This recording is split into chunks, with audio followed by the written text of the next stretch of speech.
Olá, sejam todos bem-vindos a mais uma aula do Enem. Nessa aula de hoje, gente, nós vamos falar sobre pintura rupestre. E aí eu te convido para pensar um pouquinho sobre pintura rupestre. Quando a gente fala pintura rupestre, nos vem à mente a arte da pré-história, certo? E é isso mesmo. Nós vamos falar sobre a arte que foi feita na pré-história.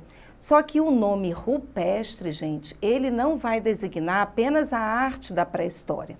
A palavra rupestre vem de rocha, vem de caverna. Então, se hoje, em 2022, eu quiser fazer uma pintura rupestre, eu posso. Basta eu ir a um local que tem uma caverna, que tem uma rocha e fazer uma pintura. É claro que se os historiadores, arqueólogos, antropólogos analisarem a tinta que eu usei, os elementos que eu usei para fazer aquela pintura, ele vai dizer, não, essa pintura é recente, essa pintura não tem milhões de anos atrás. Então, quando a gente fala em pintura rupestre, a gente tem que pensar que rupestre é rocha.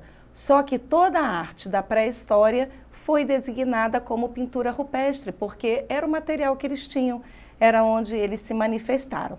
Tudo bem? Então, vamos lá, gente. Eu quero mostrar para vocês, que vocês observem comigo, 4 imagens de pinturas rupestres. Então, observe aqui. Nas primeiras 2 imagens, eu tenho a caverna de Lascaux, 2 cenas da caverna de Lascaux. Essa caverna é uma caverna que foi localizada no sul da França, tá? E nessas 2 primeiras imagens, gente, olhe a categoria que essas pinturas foram feitas. O contorno desses animais, eu posso ver aqui bisontes, eu posso ver cavalos, eu tenho cervos, com uma claridade do contorno da forma, com as cores dessas imagens, é quase que um artista, né, fazendo essas obras. As 2 segundas, que são no Brasil, é do Parque Nacional da Serra da Capivara, no Piauí, observe a diferença entre uma pintura e outra. Essa pintura da Serra da Capivara, eu tenho mais símbolos, eu tenho uma pintura mais geométrica, eu tenho uma pintura que é mais, como é que eu posso dizer, esquemática, né? Não tem tantos detalhes quanto a pintura rupestre lá da caverna de Lascaux. E o que eu quero dizer com isso?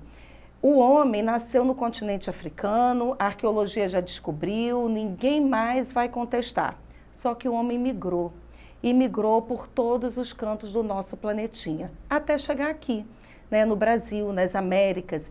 Então eu tenho cenas pré-históricas na América do Norte, na América Central, aqui na América do Sul.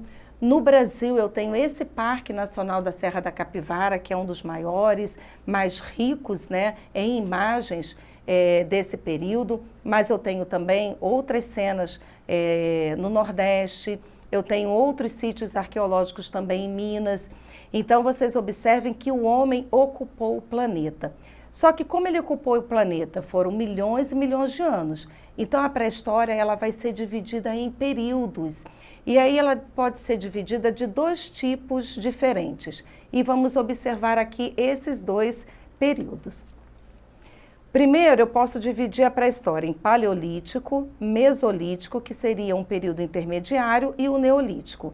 Mas você também vai encontrar em alguns livros a denominação paleolítico, neolítico e idade dos metais. Por que esses 3 períodos? O paleolítico é um período mais antigo. Ele vai compreender mais ou menos entre 2 milhões e 500 mil anos até mais ou menos 10 mil antes de Cristo. O neolítico já vai se estender de 10 mil anos antes de Cristo até 5, e a idade dos metais, um período entre 5 e 3.500. Algumas pessoas, gente, vão também colocar esse período até 4.000, tá? O período da idade dos metais. Por que até 4.000 ou 3.500? Que é quando se inicia a escrita. Então, eu tenho o período pré-histórico, que é antes da história. E a história começa como? A história começa com a escrita. Claro que não é a escrita que nós temos hoje. A escrita daquela época era uma escrita cuneiforme, era uma escrita que era cunhada, né, com ferramentas, com desenhos que eram marcados tanto em pedras quanto em tijolos de barro e até mesmo nas paredes. Então, essa escrita, ela já vai definir, né, uma organização de cidade, de sociedade, né, ela vai colocar alguns tratados, né, sociais que aconteceram entre os grupos daquele período. Por isso que a gente tem pré-história até mais ou menos o início da escrita. Tudo bem? Vamos seguir adiante. Eu quero que você acompanhe comigo também nesse próximo slide um mapazinho conceitual da pré-história. Então vamos lá, no período paleolítico o que eu tenho? É chamado de Idade da Pedra Velha, que também é pedra lascada, e lascada justamente porque eles batiam pedra com pedra para poder fazer os seus utensílios, até mesmo de caça ou de defesa. Nesse período os homens eram pescadores, eram caçadores, eles eram recolhedores, tá? Então eu tinha uma linguagem também bem rudimentar. Nesse período já tem a descoberta do fogo e a divisão de tarefas também existia nesse período. Eu quero chamar a atenção para vocês da questão da linguagem. Eu falo uma linguagem rudimentar porque todos vocês já sabem que a pessoa aprende a falar quando ela escuta. Então o bebê ele aprende a falar porque ele escuta o pai, ele escuta a mãe, ele escuta as pessoas que estão ao seu redor e esse som vai fazendo sentido, ele começa a articular, né, a sua fala e conseguir produzir aquela mensagem, né, e conseguir se comunicar. Na pré-história, o que os homens ouviam? O som dos animais, sons da natureza. Então essa linguagem ainda é rudimentar. Até ela se tornar realmente uma linguagem de uma comunicação de símbolos, né, que a gente tem hoje, vai levar algum tempo. Vamos ver agora no período neolítico. No neolítico eu tenho o sedentarismo, tá? Vamos lembrar lá no paleolítico que eu falei, eles eram nômades, né? Então eles andavam por todo canto, agora eles já são sedentários. Gente, com o sedentarismo, o que vai acontecer? Tem a primeira revolução agrária, os instrumentos são mais elaborados, ele agora tem a pedra polida, eles podem agora trabalhar uma pedra de uma maneira mais eficiente, eles vão domesticar animais, já tem laços de famílias, nós encontramos produção de cerâmica também, os primeiros clãs com pessoas que tomam conta de um determinado grupo e a divisão do trabalho também acontece, tá? Eu quero lembrar a vocês que no período nômade, os seres humanos morriam muito, eles saíam de um lugar para o outro, não tinha comida, comida acabava, ele ia para outro canto, muitas pessoas com a questão do clima também fazia a mortandade ser muito elevada.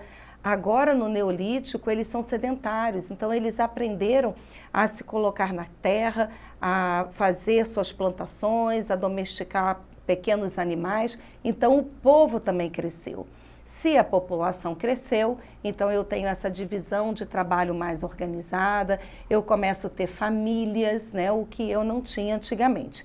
E o último período, vamos aqui comigo acompanhar no mapa conceitual, que é a Idade dos Metais. O que vai acontecer aqui?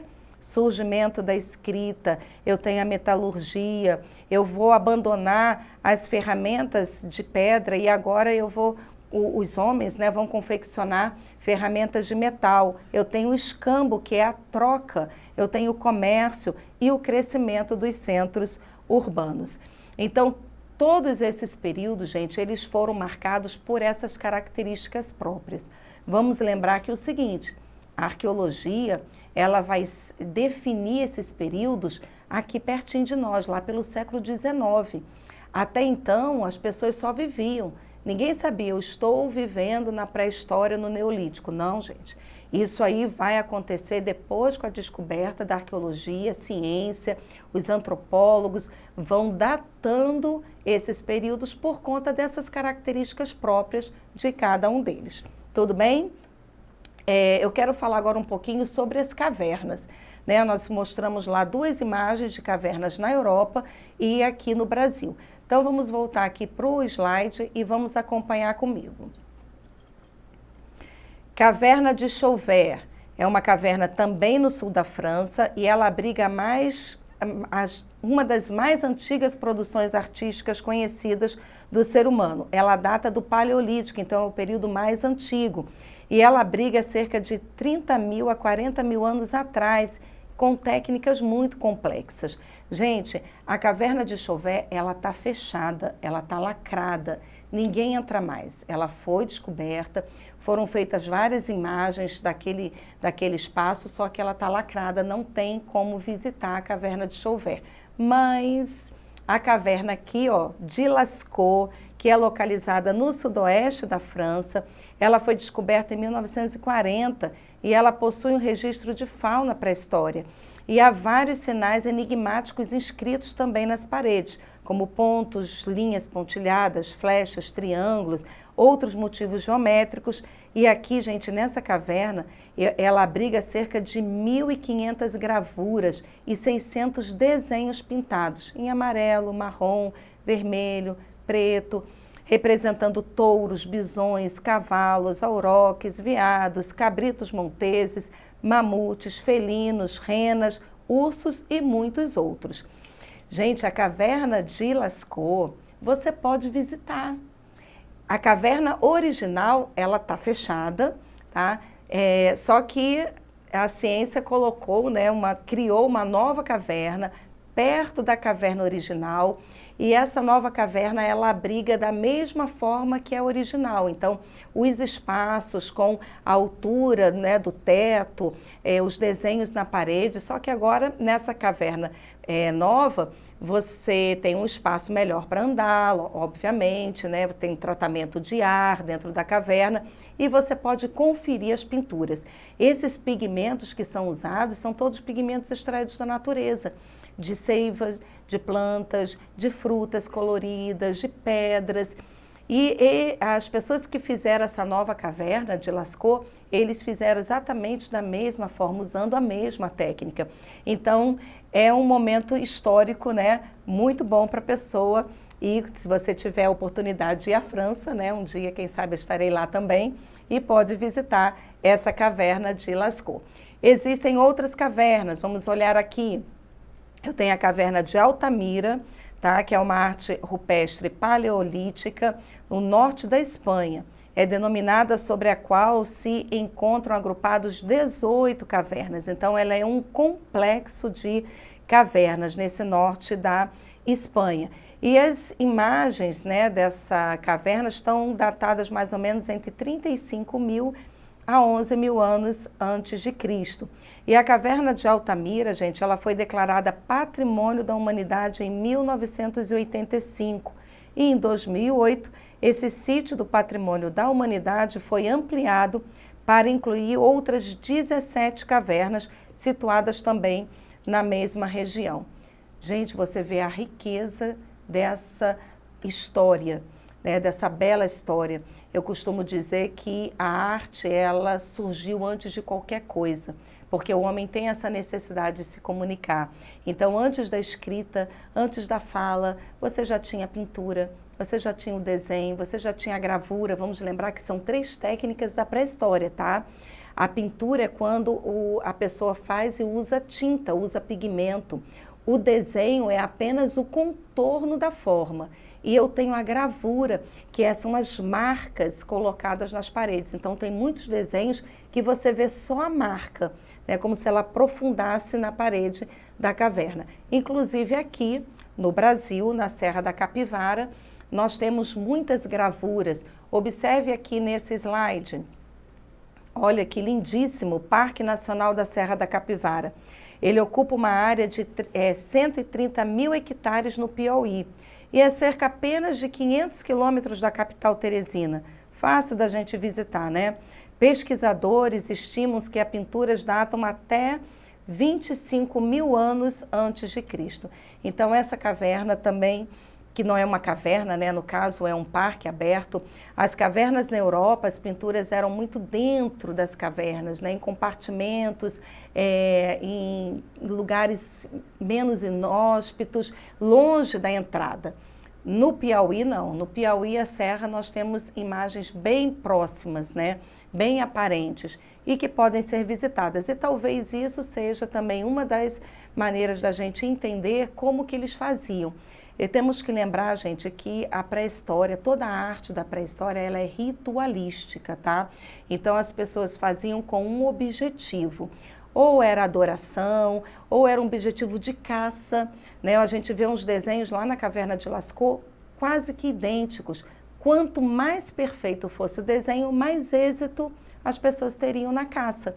Então, é diferente de quando o homem se torna nômade. Porque quando o homem está nômade, o espaço diminui, os desenhos também vão diminuir, vão ser mais simplificados. Eu não tenho mais a necessidade de trabalhar desenhos tão iguais ao que eu vejo na natureza, porque agora eu estou criando esses animais, eu estou plantando, né, muitos do alimento. Então ele se torna um desenho mais simplificado, que é o que a gente encontra justamente aqui na Serra da Capivara. Vamos ao nosso próximo slide. E eu vou falar dessa serra, tá, que é muito importante. Ela foi criada em 1979 para preservar esses vestígios arqueológicos. A sua demarcação, gente, foi concluída só em 1990 e o parque é subordinado ao Instituto Chico Mendes de Conservação da Biodiversidade. E a Unesco inscreveu na lista do Patrimônio Mundial em 13 de dezembro de 1991. E em 1993, o parque passou a constar do livro do tombo arqueológico, etnográfico, paisagístico do IPHAN. Então, gente, é patrimônio mundial. Olha que coisa maravilhosa. Tem que ser conservado. Quando um patrimônio entra para a lista do tombo, gente, é porque ele está registrado num documento e ele tem que ser preservado. Pelo local onde ele se encontra, o governo do estado, o governo nacional daquele país, e ele também pode ser, sendo conservado, né, ele pode receber recursos mundiais para que aquele patrimônio seja realmente um patrimônio aberto à comunidade e de estudos, ok? Vamos seguir adiante.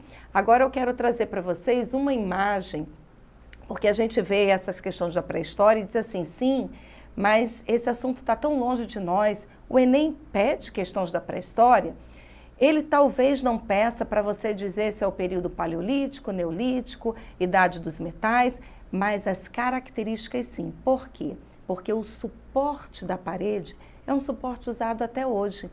Claro que o suporte pré-histórico era a pedra, era rupestre, né? Era na rocha. Mas agora nós temos as paredes das cidades. Então, o grafite é a grande associação entre a arte da pré-história e a arte atual. E eu quero que você observe essa imagem que eu trago aqui no slide. Essa imagem é uma imagem de Banksy. Banksy é um artista plástico. Ele fez essa imagem numa rua de Londres. Tá? Infelizmente, ele morreu muito novo, na década de 80. Só que as obras de Banksy são obras que chamam atenção sobre questões sociais, questões políticas, né? Questões ideológicas.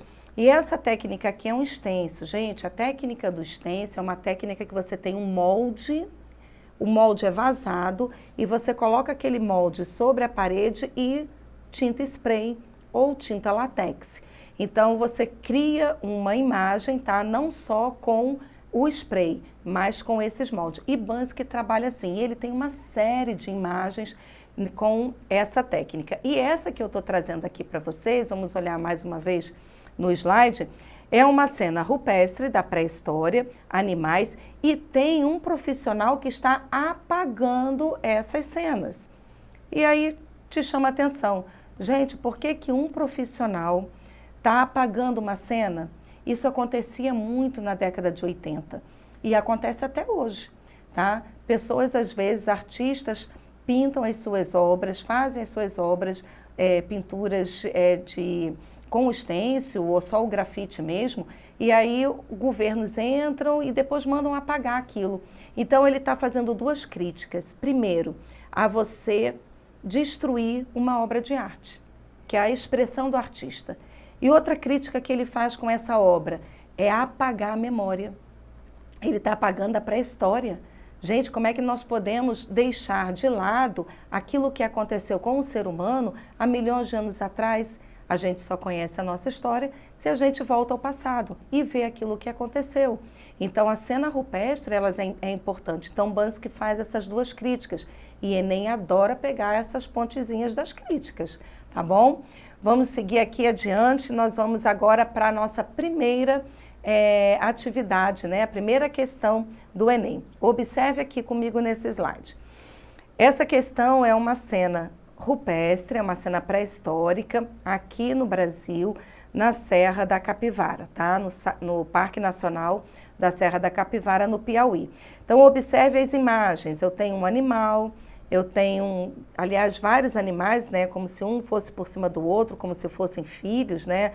Sendo gerados. Eu tenho a presença de pessoas.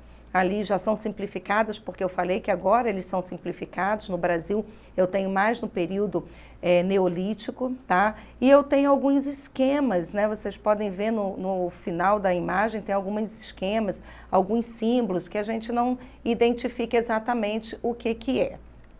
E agora vamos à questão, tá? Então, a questão, ela vai perguntar justamente como é que essa cultura expressa a ideologia, o pensamento. Então, vamos ler aqui comigo essa questão do Enem. Ele diz assim: a pintura rupestre acima é um patrimônio cultural brasileiro, expressa o conflito entre os povos indígenas e os europeus durante o processo de colonização no Brasil, expressa a organização social e política de um povo indígena e a hierarquia entre seus membros.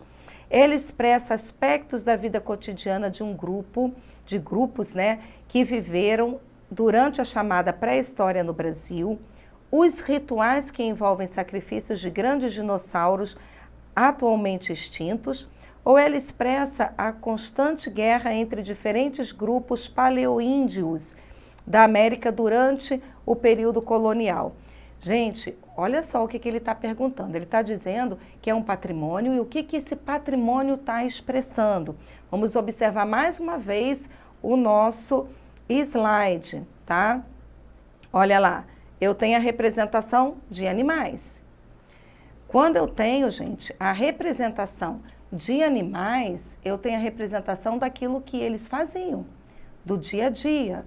Animais para caça, animais porque eles criavam esse tipo de animais, então é uma cultura do momento, é aquilo que eles estavam trabalhando. O homem da pré-história não se preocupa com beleza, ele se preocupa com a função. Eu desenho para ter o alimento, eu desenho para ter o abrigo, né, para ter a segurança. Então, nas perguntas, gente, qual seria aquela resposta que mais indica isso? O conflito entre povos indígenas. A imagem, gente, não mostra povos indígenas, né? Vamos aqui observar mais uma vez.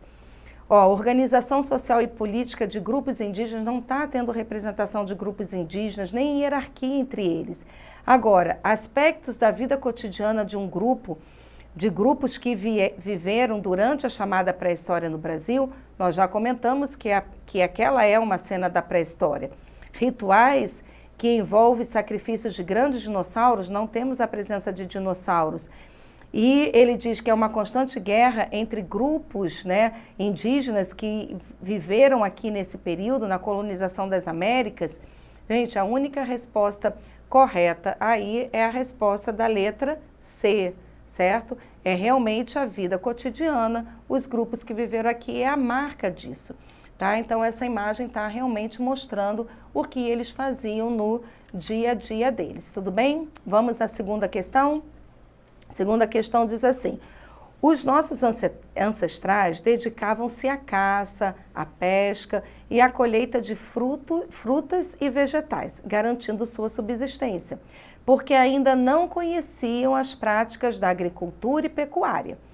Uma vez esgotados os alimentos, viam-se obrigados a transferir o acampamento para outro lugar.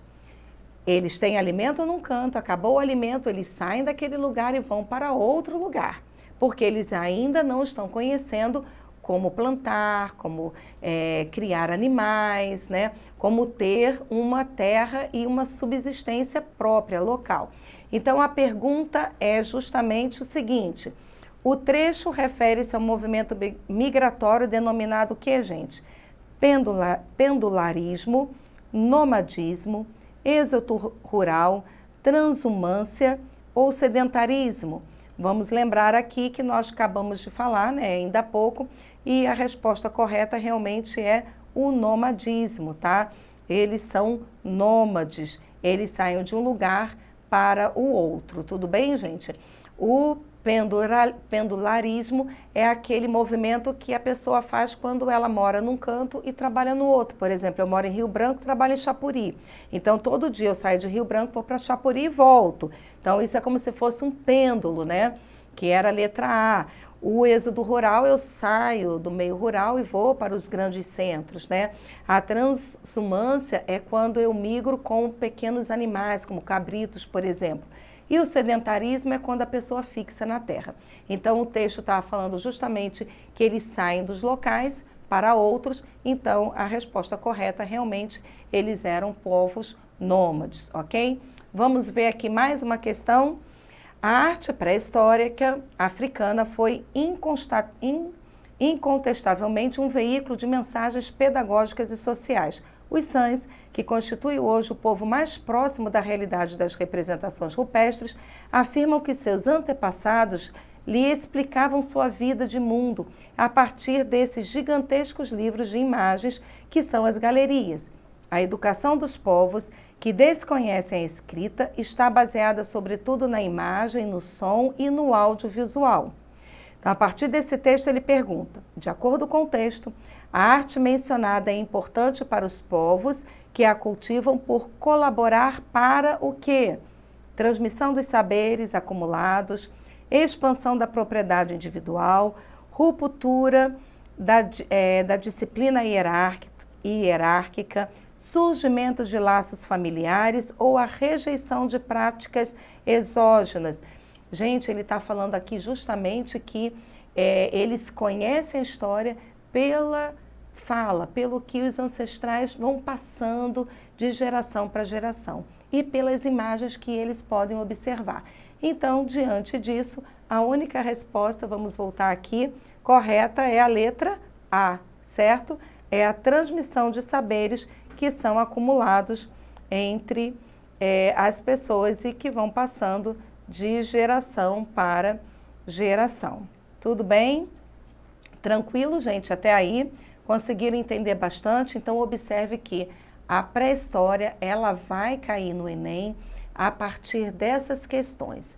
Como foi a vida daquelas pessoas, como a cultura era representada, como eu posso transmitir essa cultura de geração para geração, os movimentos migratórios, você tem que saber o que é pendularismo, nomadismo, o sedentarismo e a questão da arte ser uma arte em paredes, associado ao grafite, que é a manifestação urbana, né? A manifestação de críticas, tá? Do poder da sociedade. Então, isso é muito importante. Tudo bem, gente? Bom, nessa aula nós ficamos por aqui. Te espero na próxima aula. Qualquer dúvida, você pode acessar outras aulas aqui, ó, no nosso vídeo. Está o portal, a plataforma Eduque. Visite a plataforma, estude bastante e êxito no Enem. É isso que nós queremos. Até a próxima.